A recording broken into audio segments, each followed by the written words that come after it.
पाकिस्तान में क्या हुआ है, तो इसको हम यूं लिंक कर सकते हैं कि बम जो है वो आबना हुरमस में अगर हम बात करें तो हम जो देख रहे हैं सिचुएशन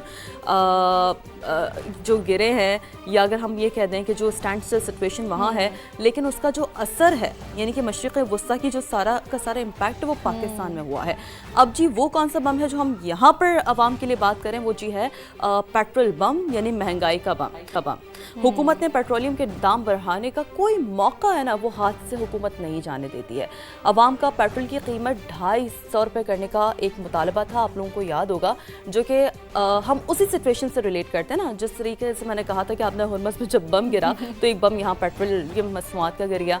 अब जो अवाम का जो मुतालबा था वो समझे खलीज फारस में डूब गया, क्योंकि हुकूमत पेट्रोलियम मसनूआत की कीमतों पर एक बार फिर अवाम से हाथ कर गई है जनाब। पेट्रोल 13 रुपये 18 पैसे महंगा करके कीमत अब 310 रुपये 71 पैसे फी लीटर तक पहुंचा दी गई है।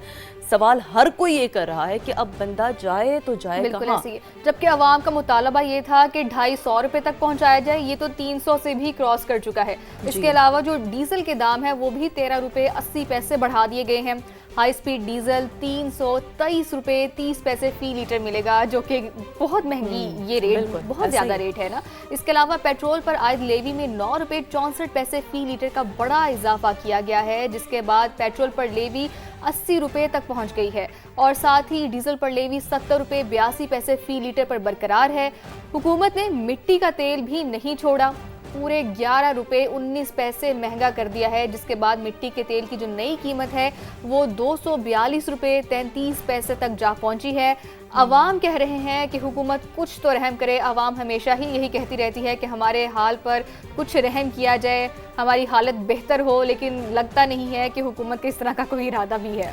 कोई इरादा तो नहीं है। और फिर आप देखिए ना कि हम यही बात कर रहे होते हैं कि आलमी मार्केट में क्या हो रहा है और फिर इसका इम्पैक्ट यहाँ पर पाकिस्तान में क्या पड़ रहा होता है।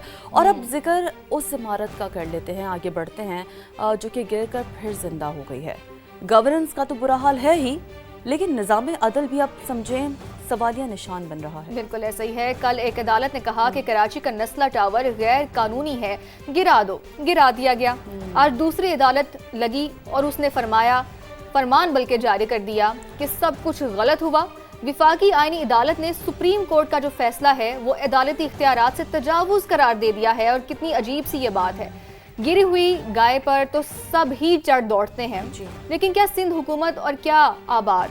अब सब कह रहे हैं कि हाँ गलत हुआ था, तो उस वक्त रोका क्यों नहीं था? मेन सवाल तो बेसिकली ये है। बात ये है कि उन लोगों का क्या बनेगा जिनकी बरसों की कमाई इन गलत फैसले की वजह से मलबे के ढेर में दफन हो गई, उसकी भेड़ चढ़ गई गलत फैसले की। क्या अजाला हो सकेगा? क्या नस्ला टावर के मुतासरीन को कोई दोबारा आशियाना बनाकर देगा? मुतासरीन उसी खाली जमीन पर खड़े अपने बिखरे ख्वाबों को समेटने की आस में लगे हुए हैं। सुप्रीम कोर्ट के अहकामात की रोशनी में हमने आज रात को 27 को जैसे ही 12 बजे डेडलाइन एंड होगी, उसके बाद इस बिल्डिंग की पोजीशन हम फॉर्मली ले लेंगे। मर जाएंगे सब इसी में, लेकिन खाली करके नहीं जाएंगे।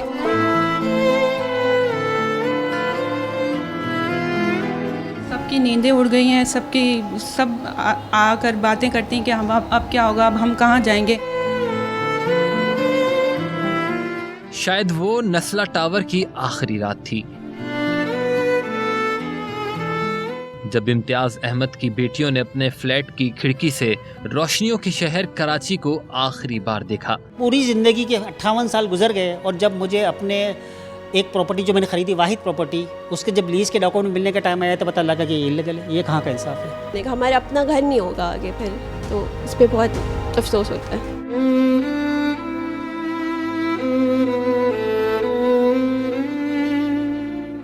चार फ्लैट्स के मालिक मोहम्मद अली के लिए 4 बरस में सब कुछ बदल गया। घर गए, सरमाया गया और सिर्फ यादें रह गईं। जज्बात क्या होंगे? जज्बात तो पहले ही मर गए सर। जब बिल्डिंग टूटी, जमीन बोस हुई, तभी जज्बात मर गए।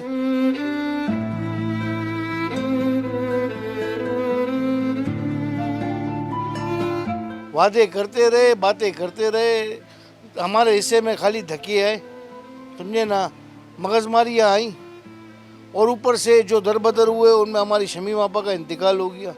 नस्ला टावर के मुतासरीन आईनी अदालत के फैसले के बाद इसी खाली जगह पर उम्मीद लेकर पहुंचे जहां कभी इनके ख्वाबों की इमारत खड़ी थी। ऐसे इक़दाम होने चाहिए कि दोबारा नस्ला टावर उसी तरीके से और तामीर होना चाहिए। नस्ला टावर के इन्हिदाम से किसी ने उम्र भर की जमा पूंजी खोई, किसी ने बच्चों का मुस्तकबिल और किसी ने वो घर जिसे वो अपनी जिंदगी की सबसे बड़ी कामयाबी समझता था। चले जी नाजरीन, मौसम की कुछ बात कर लेते हैं। रावलपिंडी, इस्लामाबाद के मुख्तलिफ इलाकों में तेज बारिश, बाराकहू, गोलड़ा शरीफ, बरे इमाम और F10 में बादल जमकर बरसे। मौसम खुशगवार हो गया। लाहौर में कहीं हल्की तो कहीं तेज बारिश हुई। गर्मी का जोर भी टूट गया, जो कि एक बहुत ही अच्छी बात है और लोगों को बहुत देर से इंतजार था। बिल्कुल ऐसे ही। और गुजरात की बात कर लेते हैं, जहां इंतजामी की नाअहली, कई इलाके पानी में डूब गए हैं। ये एक बड़ा मसला रहता है जब हम देखते हैं कि बारिशों को लोग एंजॉय तो करना चाहते हैं, लेकिन कुछ ये जो मसाइल होते हैं ना, उससे फिर सारा मजा से किरकिरा हो जाता है। अब पोश इलाकों की सड़कों की बात करें जहाँ पानी जमा है, तो सोचें बाकी सड़कों का क्या हाल होगा। हरीपुर में जलथा लेक हुआ, नदी नालों में तुग़यानी आई, नशेबी इलाके ज़ेर आब आ गए। सिंध, बलोचिस्तान और खैबर पख्तूनख्वा में भी 12 और 13 जुलाई के दौरान गरज चमक के साथ बारिशों का इम्कान मौजूद है। नशेबी इलाकों में अर्बन फ्लडिंग और पहाड़ी इलाकों में लैंडस्लाइडिंग का खदशा भी जाहिर किया जा रहा है। और जब भी NDMA की जानिब से अलर्ट आता है तो हम हमेशा आप लोगों को यहाँ से ये चीज़ ज़रूर इसकी अपील करते हैं कि जो सयाह है वो बहुत देख कर, बहुत सोच समझ कर जो है वो ट्रैवल करें और कोशिश करें कि एडवाइजरी पर अमल करें। अच्छा जी, अब एक और अहम और बड़ी खबर, पाकिस्तान और अमेरिका के दरमियान तिजारती मुआहदे के लिए मुज़ाकरात में पेशरफ हुई है। वाशिंगटन में होने वाली बातचीत के दौरान फरीक़ैन ने इख्तिलाफी निकात को दूर करने और जो बाहमी इत्तेफ़ाक़ राय है पैदा करने पर तवज्जो दी है, ताकि मुआहदे को जल्द अज जल्द हतमी शक्ल दी जा सके। दफ्तर ख़ारजा के तर्जमान ताहिर हुसैन अंदराबी ने बताया है कि मुज़ाकरात खुशगवार माहौल में हुए हैं। ये बहुत अच्छी बात है, बहुत बड़ी डेवलपमेंट है। बिल्कुल ऐसा ही है। इसके अलावा पाकिस्तानी वफ़द की क़यादत करने वाले सेक्रेटरी तिजारत जवाद पाल ने बातचीत के अमल को मुस्बत करार देते हुए कहा कि मुज़ाकरात के दौरान नुमाया पेशरफ्त हासिल हुई है और ये एक बहुत ही अच्छी और जिसे कह सकते हैं कि खुश आइंद पेशरफ्त है। सब यही उम्मीद कर रहे थे कि मुज़ाकरात के नतीजे में अच्छा हल निकले और हम यही उम्मीद करते हैं कि मुज़ाकरात से ही तमाम तर चीज़ों का हल निकल आएगा। तो नाजरीन, और अब बात अमेरिका ईरान तनाज़े की। पाकिस्तान और सालिस ममालिक की कोशिशों से अमरीकी सदर का ईरान से मुज़ाकरात जारी रखने का ऐलान वो सामने आया है। एक बहुत ही बड़ा ऐलान है ये। बेसिकली डोनाल्ड ट्रंप का कहना है कि ईरान ने मुज़ाकरात जारी रखने की दरख्वास्त की है और हमने उस पर इत्तफाक कर लिया है। अमरीकी सदर ने सोशल मीडिया पर जारी पैगाम में कहा कि अमरीका ने ईरान को दो टोक अल्फाज में बता दिया है कि जंग बंदी खत्म हो चुकी है, जबकि सदर ट्रंप ने न्यूयॉर्क पोस्ट को इंटरव्यू में कहा कि अगर ईरान मुझे कत्ल करने में कामयाब होगा तो अमेरिका ईरान पर इतनी शदीद बमबारी करेगा जो उसने पहले कभी नहीं देखी होगी। बिल्कुल, ये एक बहुत ही अलार्मिंग स्टेटमेंट्स होते हैं, ठीक है। और अमेरिकी सदर डोनाल्ड ट्रंप ने ये कहा है कि मैंने पहले ही हिदायत जारी कर रखी हैं। इस हवाले से अमेरिकी सदर का ये भी कहना था कि वो काफ़ी अरसे से ईरान की लिस्ट में सरे फहरिस्त हैं। अब ये वो बातें हैं जो अमेरिकी सदर डोनाल्ड ट्रंप कर रहे हैं और वैसे खुदा न ख्वास्ता साईं कोई सिचुएशन अल्लाह ना ही करे आगे बढ़े, लेकिन जी हम ज़रा बात अगर ये कर लें अमेरिका ईरान मुज़ाकरात के एक और दौर की, तो उसकी जो तैयारियां हैं वो हम देख रहे हो रही हैं। ईरानी वज़ीर ख़ारजा आज आला सतह वफ़द के साथ ओमान का दौरा करेंगे। ये भी बहुत बहुत बड़ी पेशरफ्त है। अब्बास इराक़ची आबना हुर्मत से मुतालिक मुज़ाकरात में शिरकत करेंगे और दोनों ममालिक के दरमियान दो तरफ़ा ताल्लुक़ात और ख़ित्ते की जो सिक्योरिटी सूरत हाल है उस हवाले से तबादला ख़याल भी मुतवक्किल है। वॉल स्ट्रीट जर्नल के मुताबिक ट्रंप इंतज़ामिया जोहरी मुआहदे तक पहुँचने के इम्कानात के बारे में तेज़ी से मायूस होती जा रही है।